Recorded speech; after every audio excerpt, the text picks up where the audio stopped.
It has become super apparent to me that someone wants me to be the least humorous person ever while still being able to talk out my thoughts like this is therapy. It isn't. It isn't therapy at all. Um, so I have some new injuries and stuff that are obvious to me. Also, it's likely that someone's trying to get credit or money or say it's themselves or their child. That's a common, everyday, everything, all the time crime in this city. There's such a thing as intellectual property. We all know that in the real world. They don't believe in that here in the city I live in. I know it's a real thing. Um, Time stamping, that's a real thing. Actual signals, data, they're not streams, it's like sending. So, regardless of where you're sending it from, there is a time, date, and hour on it, as well as location base. So, that's a real thing. I don't think in this lifetime I will be able to escape these people, but I wish that I could. That being said, it's not that complicated a thought or series of thoughts that I was going to talk about that were really funny in my mind until someone wanted me to rephrase it like it's factual fake news. Um, but here are the thoughts in case you're not a victim of what I'm a victim of, in case you can still be funny out there without someone telling you can't even be that. We all know if you can't laugh anymore, there are certain things that are part of the human brain.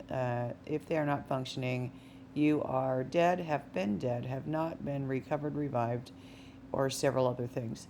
Um, which means you've had a traumatic or fatal injury and no one let you live when you could, not entirely. It's a part of the brain that does that. Sweating is one of those things, laughter is one of those things. If you can't laugh anymore, your eyes have basically died, which are connected to your spinal fluid, and then again, your brain. Um, I mean, we need all parts of our bodies to live, but those are common sense things to me.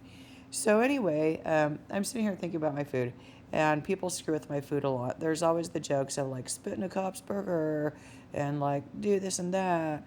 There are many gross things that happen in this city, so we'll consider this just like basis covering since they refuse to let me be humorous even to myself, which is a part of comedy as well. A lot of it is doing research, talking your thoughts out, and then organizing them.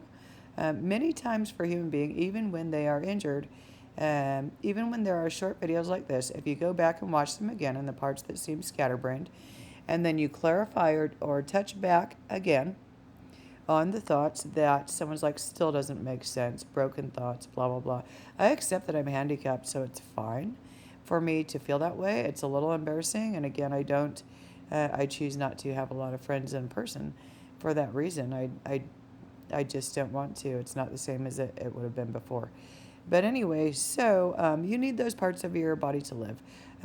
Basis covering it is sort of like that, regenerating the thoughts again, talking them out, and then going back. Oh, yes, an injured person. So when you go back and watch these short video segments that you've made, and you focus on the one thing that might stand out to you or that you want to talk about again, then make another short video about it. Or a log, a video log, like a journal, like someone is trying to force me to believe this is therapy. It isn't. I mean, I know what that is. I go to an office, or I went to an office for that. I don't need to sit here at my house and please someone who's a fake counselor that's been trying to murder me all day, or a molester. I don't need to do that. I never need to please that. But that being said, generally they do, whether you are injured or not, fall into an order that makes sense. Um, so right now where I'm at, I mean, I might have an hour worth of material, but if I go back and I rediscuss in a more focused manner or fashion the things that people point out negatively, to satisfy myself, sort of. It's like a way of justifying myself. But for a less injured, more intelligent person, it's kind of one of those moments where you're like, I don't have a lot in common with you. Whether I am educated or not, which I am, I'm going to explain it to you in an educated way. And I'm going to tell you my thoughts. And typically they don't understand or refuse to understand. Um, Some people just laugh, or nice ones say, "I don't understand. What do you mean?" And then you say it more simply. Does that make sense? Sometimes you can use a metaphor. The city where I live in is dangerous, so they take metaphors literally and they use them as physical weapons against people. That's a sign of a lack of education or degeneration, for incest, long-term lack of nutrients, hider-like communities. They might be work-oriented, industrial type thinking cities, such as mining. They on purpose put lead in their coffee cups. They did get smarter. They started drinking out of plastic. But they developed, anyway, they started using the lead coffee cups as a weapon. So when you microwave them or heat them up, then they have the potential to put you to sleep or even give you cancer or other things. So anyway, I was thinking about, let's refocus, I guess, on this basis of thought or progression. And I was thinking to myself, like, I go to the grocery store, and every time I go grocery shopping, as soon as I get home and set my stuff on my counter, something gets me right away. And I notice this, and it changes out the food that I buy, which is typically the same or the same kind, right away. Um, because they think it's like special forces food or just better than theirs.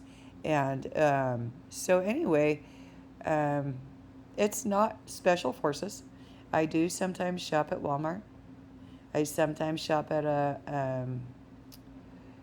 it's like an employee owned, they invest in their own grocery store, and then you can shop there or you don't have to. Sometimes I go there. Sometimes I go to Winco. And I'm thinking there are only so many choices in this city. And anyone can shop at any of those stores anytime they want to. And it's really bizarre and unusual that every time I go shopping, someone does that to me. And every time I turn on my exhaust fan or exhaust vent, and I'm making a meal, someone steals it and makes it differently. I actually do go out of my way to add very hot spices and real herbs to my food because I think there are relaxing qualities and healing properties to real spices and herbs. Specifically, I don't want worms. There are other things I don't want. Um, so anyway, hot spices and peppers do help with that if your internal organs are working correctly and properly. You might have to go to the bathroom, but big picture, that's worth it to not have worms. So anyway, it's like a signal, like there is something connected to my exhaust hood, or hear close enough to hear it come on, that right away someone steals my food and gives me the blandest shit you could ever possibly have. I don't know. I don't know if it's that there are a lot of brainwashed people in this city that don't understand that they're brainwashed, and it's obvious to me because I did cook food for a living. I know that's the truth. It could be either that they don't like it, they're fearful of it. They are afraid of spices, like it could cause their death or make them sick. I mean, there are allergies, but many things would not do that.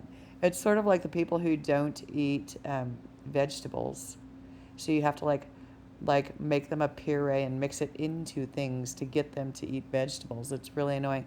But anyway, so the main point that I was getting at is that no, I don't think Walmart's special forces. I don't think Winco's special forces. I think actually what it is that you either don't have a family or you don't like your family. And that's what it comes across as. And no way do I buy groceries for you to eat them.